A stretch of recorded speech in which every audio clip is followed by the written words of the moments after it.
નમસ્કાર મિત્રો, શેરબજાર ગુજરાતી યુટ્યુબ ચેનલમાં તમારા બધાનું સ્વાગત છે। મિત્રો, આજે આપણે ટાટા મોટરના શેર વિશે વાત કરવાની છે। જે શેરમાં આપણને ઘટાડો જોવા મળી શકે છે।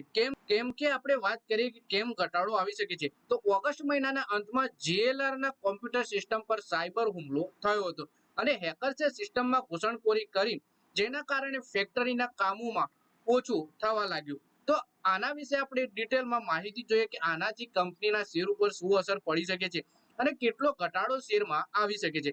તો મિત્રો, આ વિડીયોને તમે પૂરેપૂરો જોજો, જેથી કરીને જો તમારા જોડે પણ આ કંપનીના શેર હોય તો તમારે આ નુકસાનથી બચવા શું કરવું, શેર વેચી દેવા કે પછી તમારે ઓછા ભાવે ટાટા ગ્રુપની કંપની છે તો સારા શેર હોવાથી ખરીદી કરવી જોઈએ નહીં, તમારા પોર્ટફોલિયોમાં એડ કરવા જોઈએ, એ આપણે ડિટેલમાં જોઈએ।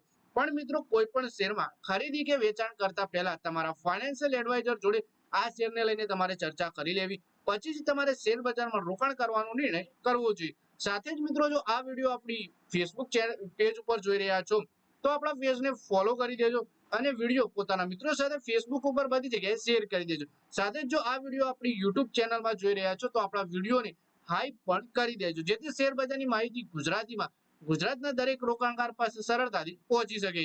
મિત્રો, વાત કરીએ ટાટા મોટર્સે 21,000 કરોડ રૂપિયાનું મોટું નુકસાન થવાની શક્યતા છે। હકીકતમાં કંપનીની subsidiary Jaguar and land rover, જેને JLR તરીકે પણ ઓળખાય છે, પર સાયબર હુમલાના કારણે આ સંકટ આવ્યું છે। બ્રિટનમાં JLRની વેસ્ટ મિડલન્ડ્સ અને મર્સીસાઇડ ફેક્ટરીઓમાં ઉત્પાદન બંધ થઈ ગયું છે। આ કારણે કંપનીને 2 બિલિયન એટલે કે લગભગ 21,000 કરોડ રૂપિયાનું નુકસાન થયું છે। આની અસર ટાટા મોટરના શેર ઉપર પડી રહી છે અને રોકાણકારોમાં ચિંતા વધી રહી છે। એટલે કે JLR નું જે 2 ફેક્ટરી છે એમાં ઉત્પાદન બંધ થઈ ગયું છે, જે સાયબર હુમલો થયો એના કારણે, અને આના કારણે કંપનીને 21,000 કરોડ રૂપિયાનું નુકસાન થયું અને ટાટા મોટરના શેર ઉપર આની સીધી અસર આપણને જોવા મળી, કારણ કે રોકાણકારોમાં પણ ચિંતા વધી છે। આ ક્યારે થયું એ જોઈએ તો ઓગસ્ટના અંતમાં JLR ના કમ્પ્યુટર સિસ્ટમ પર સાયબર હુમલો થયો હતો। હેકર્સે સિસ્ટમમાં ઘૂસણખોરી કરી, જેના કારણે ફેક્ટરીઓમાં કામ ઓછું થવા લાગ્યું। JLR દરરોજ લગભગ 1,000 કાર બનાવે છે, પરંતુ હવે અઠવાડિયાથી ઉત્પાદન બંધ છે। સૌથી મોટી વાત એ છે કે કંપની પાસે સાયબર ઇન્સ્યોરન્સ કવર નહોતું, એટલે કે કંપનીને જે સાયબર હુમલો થયો એમાં હેકરે સિસ્ટમમાં ઘૂસણખોરી કરી અને એના કારણે ફેક્ટરીમાં કામ ઓછું થવા લાગ્યું। જેલા વાત કરીએ કે અઠવાડિયાઓથી તો કામ જ બંધ છે અને કંપની પાસે ઇન્સ્યોરન્સ કવર પણ નહોતું સાયબર હુમલા માટેનું। JLR ઇન્સ્યોરન્સ લેવાની પ્રક્રિયામાં હતી, પરંતુ તે પહેલા જ આ હુમલો થઈ ગયો। ઇન્ડસ્ટ્રી જનરલ ધ ઇન્સ્યોરન્સે આ ખુલાસો કર્યો। એપ્રિલમાં માર્ક્સ એન્ડ સ્પેન્સર પર પણ આવો જ હુમલો થયો હતો, પરંતુ તેમાં ઇન્સ્યોરન્સ હતું, જેના કારણે નુકસાન ઓછું થયું।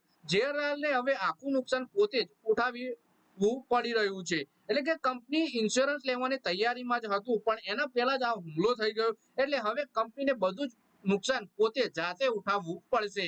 પછી વાત કરી કે કંપનીએ ફેક્ટરીઓને આવતા મહિના સુધી બંધ રાખવાનો નિર્ણય કર્યો છે। જો આ સંકટ નવેમ્બર સુધી ચાલે તો નુકસાન 3.5 બિલિયન એટલે કે લગભગ 36,000 કરોડ રૂપિયા સુધી પહોંચી શકે છે। સાથે જ 250 મિલિયન એટલે કે 2600 કરોડ રૂપિયાનો નફો પણ જઈ શકે છે। આ સ્થિતિ માત્ર JLR માટે જ નહીં, પરંતુ હજારો નાના સપ્લાયર્સ માટે પણ મુશ્કેલી બની રહી છે। ઘણી સપ્લાયર કંપનીઓએ કર્મચારીઓની છટણી શરૂ કરી છે, કારણ કે તેમનું ઉત્પાદન પણ ઘણું બંધ થઈ ગયું છે। એટલે કે જો કંપની નવેમ્બર સુધી પોતાની ફેક્ટરી બંધ રાખે છે તો કંપનીને 3.5 બિલિયન એટલે કે લગભગ 36,000 કરોડ રૂપિયા સુધીનું નુકસાન પહોંચી શકે છે અને 2600 કરોડ રૂપિયાનો નફો પણ કંપનીના હાથમાંથી જઈ શકે છે। આના કારણે જે નાની કંપનીઓ હતી એમને પણ નુકસાન ઉઠાવવું પડી રહ્યું છે, કેમ કે આગળ સપ્લાય તે કરી શકતી નથી પોતાના માલનો, અને કંપનીએ કર્મચારીઓની છટણી પણ શરૂ કરી દીધી છે।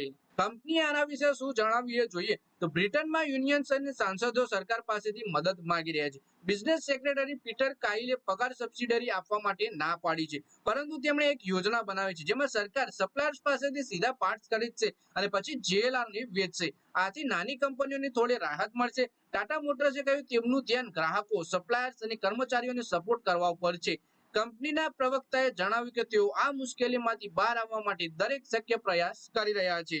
આ સમસ્યાના કારણે શેર બજારમાં ટાટા મોટરના શેર પર દબાણ વધી શકે છે। કંપનીના શેર 24 સપ્ટેમ્બરે 2.67% ઘટાડા સાથે 682 રૂપિયા 75 પૈસા પર બંધ થયા અને 700 રૂપિયાના લેવલ પર ખુલ્યા હતા। ટાટા મોટર્સ એ ભારતની પ્રખ્યાત કંપની છે, જેના કારો જેમ કે નેક્સોન, સફારી અને હેરિયર્સ દરેક રસ્તા ઉપર જોવા મળે છે, પરંતુ આ સાયબર હુમલાએ ગ્લોબલ બિઝનેસની નબળાઈને સામે લાવી છે. તો મિત્રો આ વિડીયોમાં આપણે ટાટા મોટર્સના શેર વિશે વાત કરી, જેમાં જેગુઆર અને લેન્ડ રોવરના જે સાયબર હુમલો થયો છે એના કારણે કંપનીની 2 ફેક્ટરીઓ બંધ છે અને આવનારા નવેમ્બર સુધી કંપનીએ જણાવ્યું છે કે તે બંધ રહી શકે છે. આવું થયું તો 36,000 કરોડ રૂપિયાનું કંપનીને નુકસાન થઈ શકે છે. 2600 કરોડ રૂપિયાનો કંપનીને નફો પણ હાથ ધોવા પડી શકે છે. અને આના કારણે ટાટા મોટરના શેરમાં પણ આપણને દબાણ જોવા મળી રહ્યું છે અને રોકાણકારોમાં પણ મુશ્કેલી અને ચિંતાનો સામનો કરી રહ્યા છે. તો મિત્રો આ વિડીયોમાં બસ આટલું જ. હવે મળીએ આવનારા વિડીયોમાં. ત્યાં સુધી વિડીયોમાં લાઈક કરો, કોમેન્ટ કરો અને વિડીયો પોતાના મિત્રો સાથે ફેસબુક, ઇન્સ્ટાગ્રામ, વોટ્સએપ બધી જગ્યાએ શેર કરી દો. અને ટાટા મોટરનો શેર છે તો ભવિષ્યમાં તમને આ કંપની ઉપર સંકટ આવ્યું છે, કંપની જાતે બહાર નીકળી જશે. તો આવનારા સમયમાં તમને લાંબા ગાળે આ કંપનીના શેર જો સસ્તા ભાવે મળતા હોય તો તમે રોકાણ કરી સારી કમાણી પણ કરી શકો છો.